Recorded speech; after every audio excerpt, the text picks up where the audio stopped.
let me just divide this into different segments. So writing is different. Like there's people who do technical writing, creative writing, we have like poets, we have like books, novels. So depends on how much time you have, the patience you have, like you should be willing to invest into it.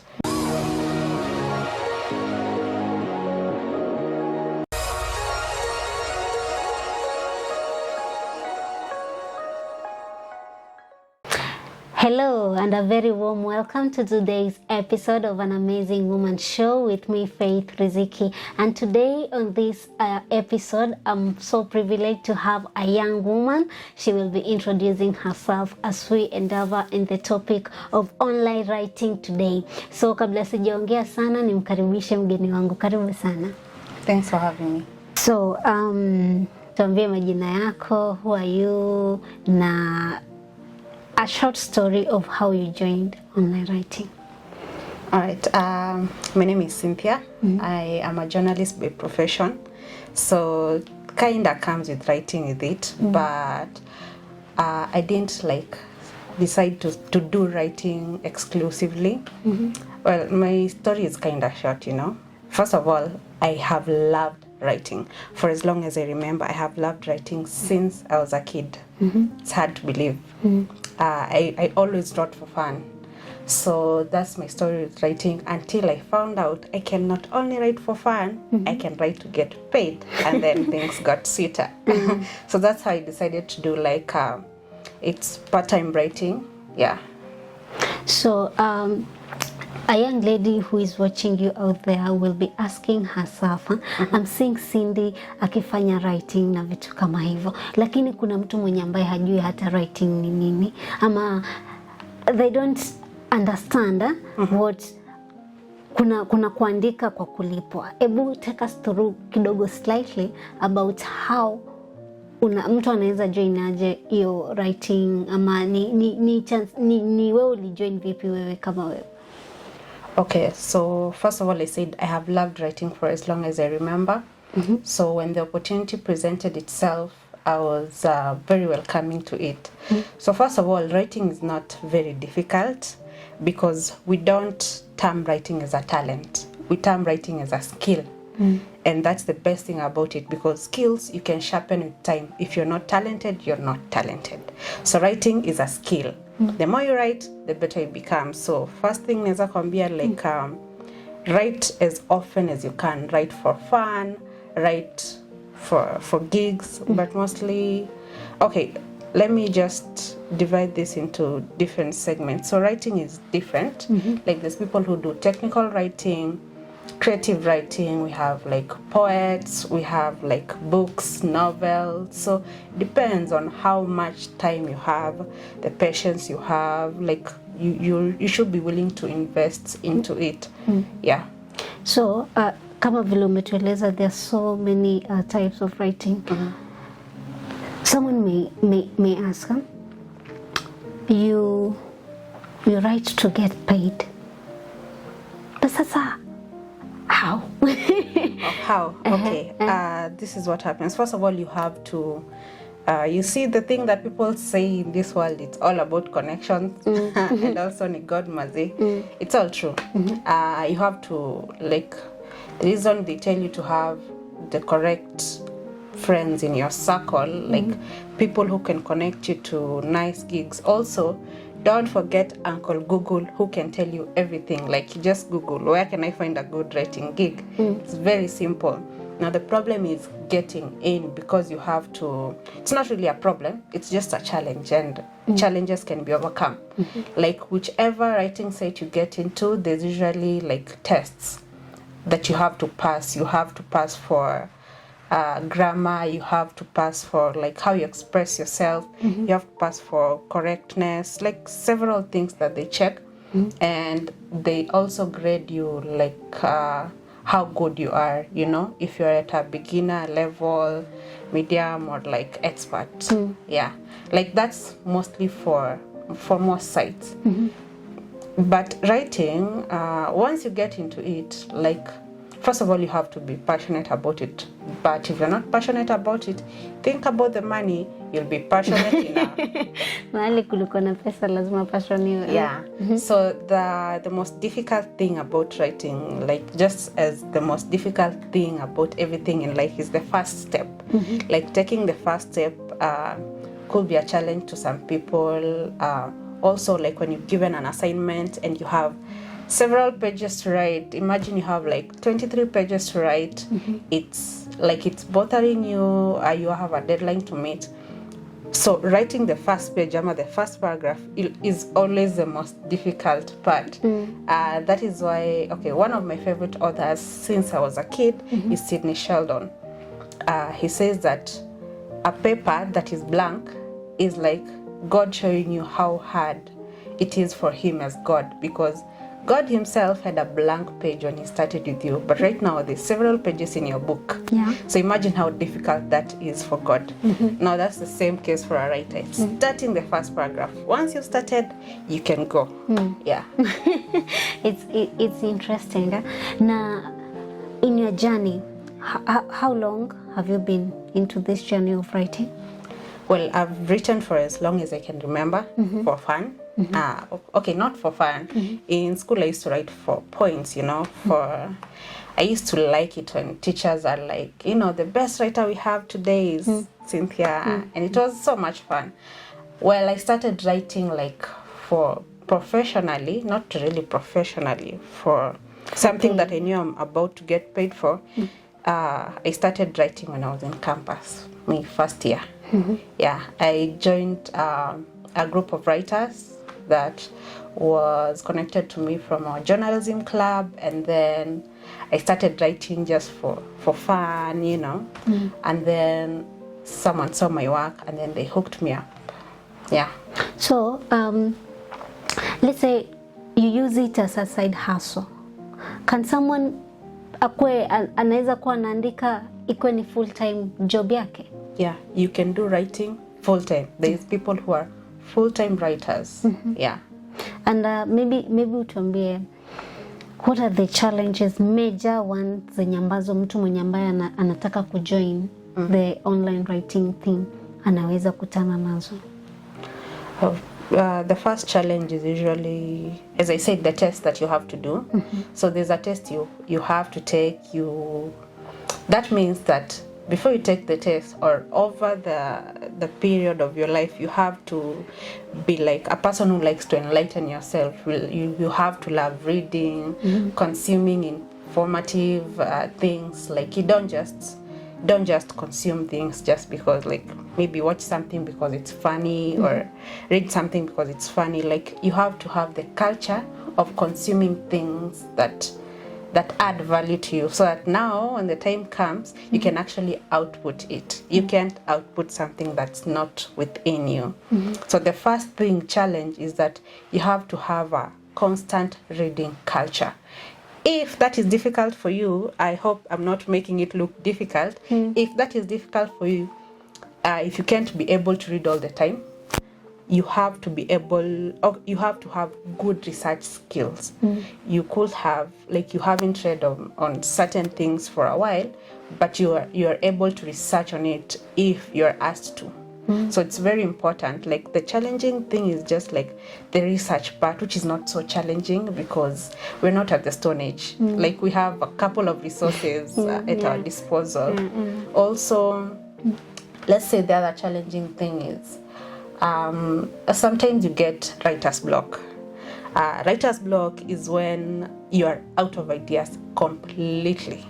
Like, there's nothing you can do. You're trying to source things, like you're trying to think about anything, you can't get anything. So that's a writer's block. That's another challenge. Also, there's times when you're not feeling like, I won't lie to you. Like, when I said I started writing in my first year, like, that was for a while, and then in the midst of it, I decided to branch. It's a lot of work because I'm in school studying. I have to do my assignments, and you're telling me for work I have to write again. That was too much work. So especially for students, because students are the people who like mostly venturing into writing. It could be a workload because you're in school studying, and for work you have to study again. So the other challenge is like in that perseverance. Like some people give up in the midst of it, but then you find like, okay, you get to a point and you're probably broke again, and you're like, oh, I think I could write again. Yeah. So it's a couple of challenges, but any challenge can be conquered. Yeah. So how many sites do you know zenye ambazo mtu anaweza kuenda kujifunza nazo? Okay. Training yourself. Okay. Training, I don't know so much, but I know how to train yourself is to be in a habit of constantly improving yourself. Like studying, not really studying, like I don't seem like a nerd, but like intake, like whatever you intake, like that's training for yourself, because there's no teacher will come and tell you, let me teach you how to write so that you can be paid by force. Like, no one will do that. No, so you have to train yourself. That's number one. The other thing is, like, as we said, Uncle Google, go and ask Uncle Google, where do I get training sites for writing? You'll get that on Google. Yeah. Also, like the sites, most sites, they usually give like examples of works previously done. So you can look at what people have been doing, and then like you can try to do something like that. Yeah. There's writing of easy articles ama kuandika easy za nje, like the assignment that's zinakujaga with other schools outside zenye ambazo zinafanywa na watu. Is it only students that are able to do those, ama hata mtu mwingine yoyote mwenye ambaye maybe he or she is jobless out there? Anyone, long as you have the content, you can write, even if you're 99 years old. So long as you can have your laptop or your smartphone and you can type. Long as you can type, you can write, and long as you have the content. So okay, that thing that you're mentioning, doing assignments for students abroad, it's kind of illegal, but it's happening, you know. So it's kind of illegal, even the way that's cheating. That's cheating. You know, you're not supposed to cheat in your exams. Wow. It's like you giving someone your assignment to do for you. Yeah, it's locally illegal, but people are doing it. I won't touch on that much, but if you find your access, and then come and tell us, Mazeni God. No one cares. Okay, the legal writing that I know about is like the one on the sites. You know, also the ones for articles writing for blogs, for newspapers. Okay, it's mostly the sites you find on Google, and if you have hookups who can tell you, like, write this for me. Like most writers, almost all writers will hit a writer's block once in their life, once or many times. So when they do that, someone call you and tell you, like, I have a writer's block, I don't know what to do, can you write something for me? Then you write that for them. So it's a thing that's going around. Yeah. So with the trend nowadays that young girls, instead of working hard or instead of taking side hustles like online writing and stuff, they're into maybe wababas and stuff like that. With you mwenye ambaye umekuwa ukiona the other side of writing, because it again, mtu akijifunza, it not that hard.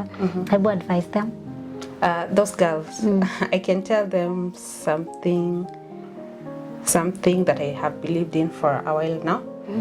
Whatever a man can get you, you can get for yourself eventually, if you have the patience.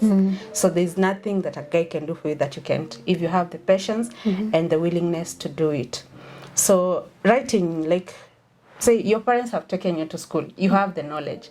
The good thing about writing is that it's segmented into topics. Today you might not know about entertainment, but you might know about agriculture.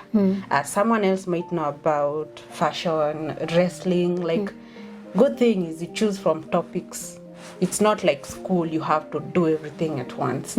So the thing that you know about most, like if someone wakes you up at night and asks you like, what is the thing that comes to your mind easiest, that is the thing you should measure on writing. Yeah.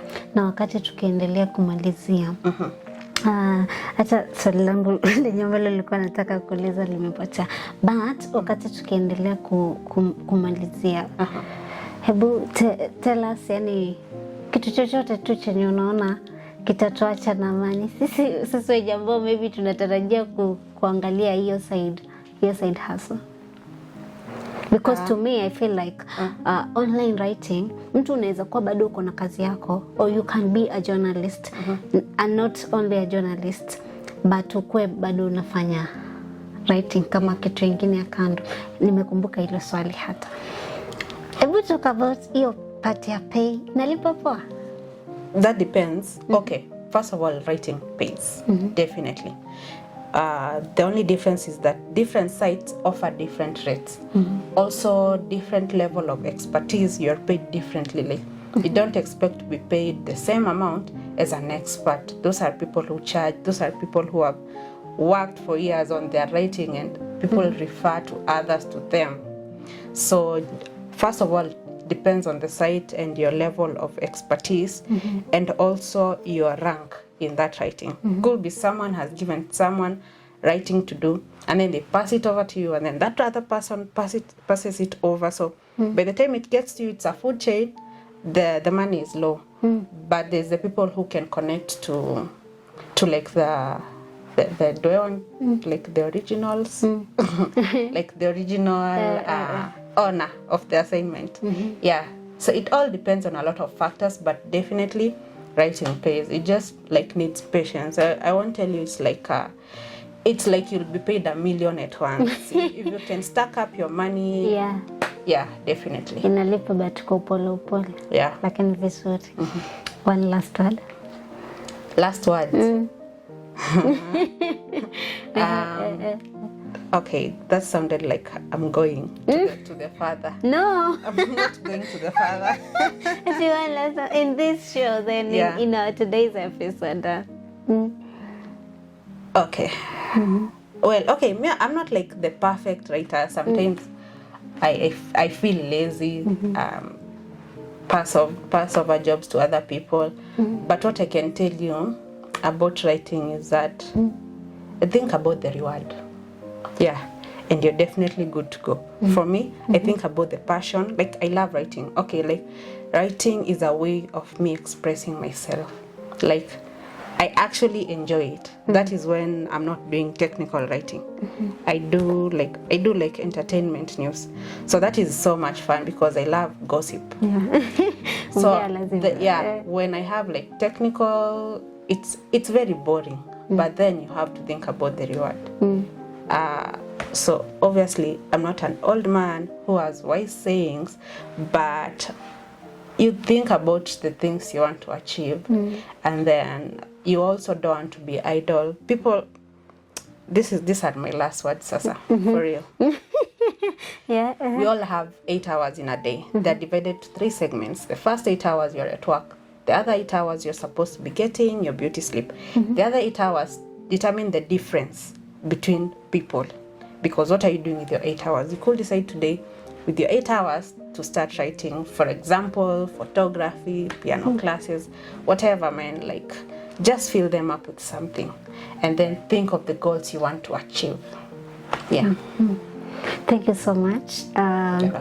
Believe umetuachia na vitu, kwa sababu mimi nilikuwa sijui hata. Actually, I came to know about online writing vile nilikuwa na mebukiandika.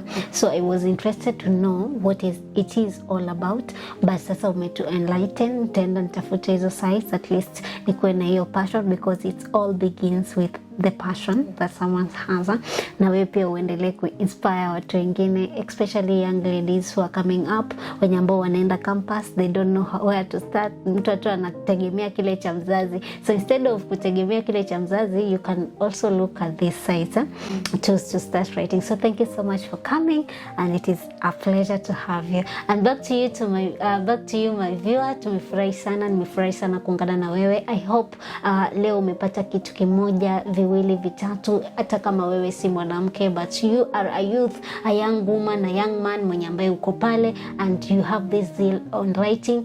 Cindy hapa amekuwa umetu enlighten kwa vitu vingi sana. So until next time, mimi nitakuwa naweza kumalizia hapo na tutapatana wakati mwingine. Leo sitasahau ku big up my camera person Justin Muindu. So thank you so much. Tupatane tena next time. Bye bye.